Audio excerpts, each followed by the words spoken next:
يعني اشمعنى الاكل يعني؟ ما عشان الاكل والشرب لا، اللحوم مش عارف حاجه. ما تحرمش منك يا صاحبي، انت فعلا هتجيب لي بجد؟ اجيب لك، اروح اجيب دواء واحده بس، ده دواء. طب راح فين؟ اجيب لك كوبايه اهو.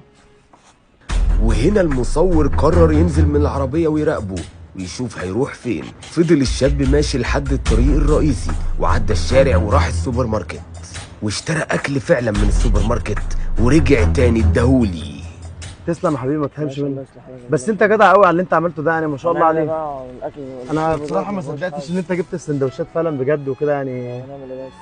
انت راجل الأكل محترم. والشرب والله مفهوم مال. انت منين؟ من شربين من هنا. من شربين؟ احسن ناس. الله يصلح. تعرف اقول لك على حاجه؟ شربين وجمصه. انت من شربين؟